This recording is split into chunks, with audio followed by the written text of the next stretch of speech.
একটি শান্তিপ্রিয় জাতি হিসেবে আমরা সকল বন্ধু রাষ্ট্রের সঙ্গে সম্মানজনক ও শান্তিপূর্ণ সহাবস্থানে বিশ্বাসী। তথাপি যে কোনো আগ্রাসী বহিঃশত্রুর আক্রমণ থেকে দেশের সার্বভৌমত্ব রক্ষার জন্য আমাদেরকে সদা প্রস্তুত ও সংকল্পবদ্ধভাবে থাকতে হবে। এই লক্ষ্যে আমাদের সেনা, নৌ, বিমান বাহিনীর আধুনিকায়ন, সমরাস্ত্র আহরণ ও উৎপাদন, উন্নত প্রশিক্ষণ এবং উন্নত বিশ্বের সঙ্গে তাল মিলিয়ে বাহিনীগুলোতে যুগোপযোগী প্রযুক্তি প্রয়োগের সংযোজনের প্রয়াস জোরদার করা হয়েছে। তবে দুঃখের সাথে বলতে হয় যে ফ্যাসিস্ট আমলে আমাদের বাহিনীগুলোর দক্ষতা বজায় ও বৃদ্ধির বিষয়টি উপেক্ষিত ছিল। অন্তর্বর্তীকালীন সরকার সকল বাহিনীর সক্ষমতা বৃদ্ধিতে ব্যাপক উদ্যোগ গ্রহণ করেছে।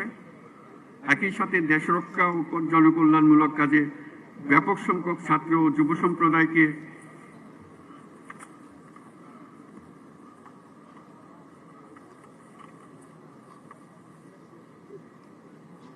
সম্পৃক্ত করার উদ্দেশ্যে বিএনসিসির কার্যক্রম বহুগুণ বৃদ্ধির নীতিগত সিদ্ধান্ত নেওয়া হয়েছে। আমাদের এসব পদক্ষেপ দেশের প্রতিরক্ষা সক্ষমতাকে একটি নতুন পর্যায়ে উন্নীত করেছে। অভ্যাগত অতিথিবৃন্দ, বিগত ৩৭ বছরে জাতিসংঘে আমাদের শান্তিরক্ষীরা সফলতার সঙ্গে ৪৩টি দেশে ৬৩টি মিশন সম্পন্ন করেছে। বর্তমানেও বিশ্বের বিভিন্ন প্রান্তে 10টি মিশনে আমাদের শান্তিরক্ষীরা নিয়োজিত আছেন। বাংলাদেশ বর্তমানে অন্যতম বৃহৎ নারী শান্তিরক্ষী প্রেরণকারী দেশ হিসেবেও বিশ্বে পরিচিতি লাভ করেছে। এছাড়াও সম্প্রতি কাতার ও বাংলাদেশ সশস্ত্র বাহিনীর মধ্যে প্রেষণে জনবল নিয়োগের একটি চুক্তি স্বাক্ষরিত হয়েছে, যা বিশ্ব শান্তি ও নিরাপত্তার বৈশ্বিক প্রচেষ্টায় একটি দায়িত্বশীল ও নির্ভরযোগ্য নাম হিসেবে বাংলাদেশের জন্য একটি গৌরবময় স্বীকৃতি। এই জন্য আমি সশস্ত্র বাহিনীর সদস্যদের আন্তরিক ধন্যবাদ জানাই। বাংলাদেশি শান্তিরক্ষীগণ যাতে বিশ্বের চ্যালেঞ্জিং এবং বিপজ্জনক অঞ্চলসমূহে সৃষ্ট পরিস্থিতি মোকাবেলা করতে পারে, সেজন্য তাদের সময়োপযোগী প্রশিক্ষণ দিয়ে প্রয়োজনীয় সরঞ্জাম সরবরাহের প্রচেষ্টা অব্যাহত রাখতে হবে। প্রিয় অতিথিবৃন্দ, অগ্রহায়ণের এই বিকেলে উৎসবমুখর পরিবেশে আপনাদের সাথে দেখা হওয়ায় আমি অত্যন্ত আনন্দিত। আপনাদের উপস্থিতি আজকের এই মহতী অনুষ্ঠানকে প্রাণবন্ত ও মহিমান্বিত করেছে।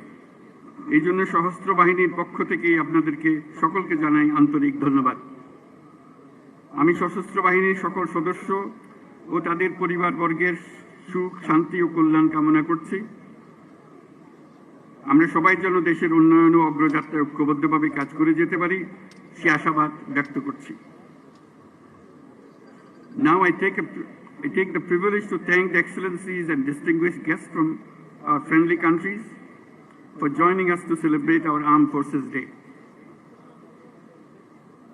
On this occasion, we gratefully recall the contribution of the people of our friendly nations during our War of Liberation.